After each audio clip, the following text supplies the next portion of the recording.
I'm Alison Gleeson, and I'm joined today by two Sage experts from Envisage, a leading Sage partner based in Dublin and Belfast, Amy Hughes and Steve Boyes.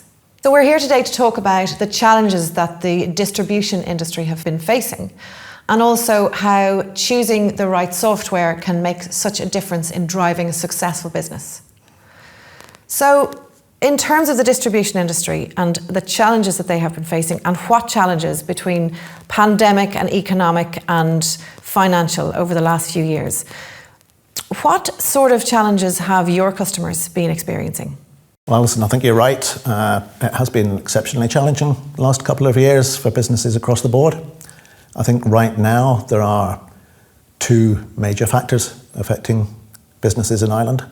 The first is the availability of supply of labour and the consequent impact on cost. And the second is the access to supply chain. Some materials are not available, there are longer lead times, and as we all know, inflationary pressures on cost through fuel and other factors. So from the labour front, I know, particularly from a recent Grant Thornton International Business Survey, that 2/3 of businesses in Ireland are saying that constraints are affecting them in terms of the supply of labour, and over half are looking to invest in skills to upskill their teams. I think in response to that and where we stand right now, if we refer back to the book by Spencer Johnson, which I know you're familiar with, Who Moved My Cheese, change impacts on all of us, and we can't just keep doing what we've always done. We need to respond. I think in terms of businesses right now, they're looking to remove all manual processes, produce efficiencies through automation. I think they need immediate information, trends, seeing how their business is performing. And I think that monitoring of sales and margin reporting on a day-to-day basis rather than weekly, monthly or quarterly is key so that they can respond very rapidly to the changing environments. And Amy, what's your take on all this? Yeah, so I suppose technology nowadays has a huge part to play within any organisation or business. I think having the right technology in place really is important in terms of, I suppose, increased efficiencies is one, and obviously, being able to have a better profit margin as well. I suppose another factor I would think as well is all down to the human element as well. I suppose attracting the right talent is really important as well. And what I mean by that, I suppose, is that do you really want, new recruits coming in and doing manual stock counts or spending 90% of the day, perhaps, manually entering data into spreadsheets. So it's all about improving, making, more efficient, I suppose, providing more efficiencies as well. And then another important aspect as well is down to customer satisfaction. Their first impressions on the business, their speed, their responsiveness, their attentiveness. So these are all important factors that technology would have to play. And I suppose the most important thing as well is to consider is, technology is available to everyone now. It's more affordable, I suppose, now than ever. So why not use it to our advantage, really? Yeah, absolutely. I get it. And as customers, we expect a certain level of customer satisfaction. And if those expectations aren't met, we can be really frustrated, whether it's delays or chasing or not finding the things that we need to find. And it can take such a long time to build up a good reputation with customers, and it can take minutes to destroy that. Yeah, absolutely. Let's move on now to talk more specifically about some of the challenges that users of Sage 50 Cloud might be experiencing. Okay, Alison, I think the first thing I'd like to say is that Sage 50 is an excellent product. It's one of the most widely used accounting packages in the UK and Ireland, and there's a massive amount of familiarity in the small business sector with the product. I think there's a slight danger with that, in that familiarity can be a bit of a barrier to change, and sometimes businesses stick to what they know longer than maybe they should when there are imperatives through growth or specific functional factors or business change, which mean that they should look at perhaps upgrading. So just to give some examples of some of the differences and why particular businesses might move up from Sage 50 to Sage 200, I'd say the first is scale. Sage 50 uses a proprietary database which has limitations in terms of the volumes of transactions or users that it's able to process, whereas Sage 200 works in a Microsoft SQL environment, which is effectively designed to process many millions, perhaps, of transactions in any given year. I think, reverting back to what we were talking about in terms of reporting earlier on, that ability to view margin performance on a day-to-day basis, the way that Sage 50 operates, it doesn't process cost of sales transactions at the same time as the sales are being processed through from invoicing. So typically a month-end stock take is required in order to get the value of stock and the margin and manual journals to be processed, whereas in the Sage 200 environment, the cost of sales postings are posted at the same time.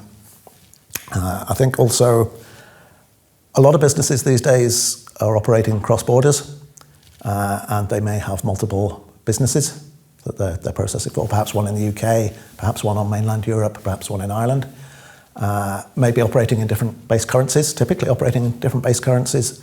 And I think the ability within Sage 200 to run those different subsidiary companies and consolidate them together into a holding data set, and again, without a lot of manual work to provide that information, can be very important. And just in particular relation to the management of stock, which is obviously critical in a distribution environment, there are factors such as the ability to hold stock in multiple warehouses or bin locations within warehouses, the ability to manage traceability of serial numbers or batch numbers, and also other factors such as perhaps container management, where goods are being perhaps sourced in the Far East, and there's a requirement to look at the availability, the forward availability of stock that's perhaps still shipping on the high seas, and fulfill customer orders from that stock to manage material requirements, planning, lead times, etc. So those are just a few examples of some of the reasons why distribution businesses typically look to upgrade. Actually, Steve, that's a really valid point. And I think actually the buzzword now is all about digital transformation. I think businesses are all ready to go on that digital transformation journey. And I suppose that's where we would come in and really help them with that journey. Some of the challenges that they would be facing that you mentioned, such as landed costs, container management, courier integration as well. These are all solutions that's available within Sage 200. And I suppose it's all about, as you mentioned earlier, I suppose smoothing out the processes and the ability to be able to, connect, I suppose, all areas or other departments of the business. So, if you're looking to connect, to your website, you're looking to connect into your operations, you're looking to connect into your warehouse, it's not just about the back office finance anymore. It's all about being able to connect and come together with all that information. And that's where Sage 200 will really come to the forefront. And I suppose just the ability to be able to adapt and scale at that point, it's like a game of join the dots. The more dots that you can actually join, the smoother the processes will actually be. And I suppose another aspect as well to consider is that, with Sage 200, there is an ability there to be able to integrate with third-party applications. Not just one business is the same, there's not just one process anymore. There's various processes, every business is different as well. And I think that's where Sage 200 comes to the forefront in it's adaptable as well, and it's very scalable. And I think that's, great for any business, I suppose, and we're here to help, and that's on that front, I should say. So can you talk me through some of the options within the Sage 200 range?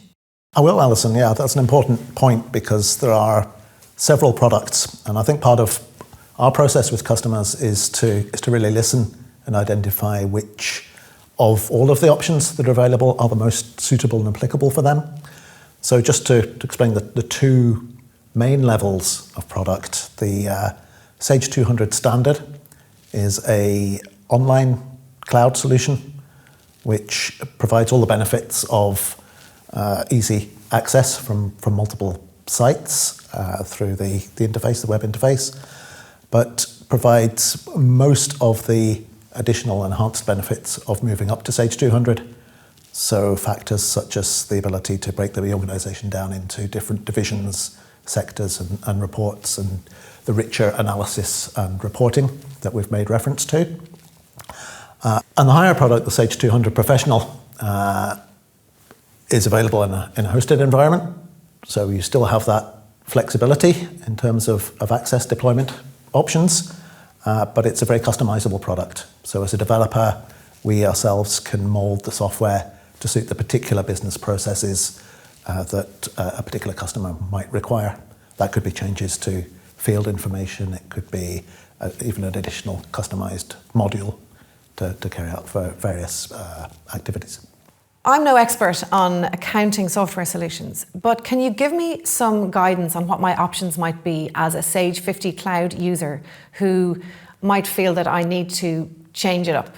Let me give you an example. I'm the financial controller in a baby goods distribution business, and I've been using Sage 50 for 7 years and it's all been going really well, but now the business has lifted off and I'm just realising that it's struggling to keep up.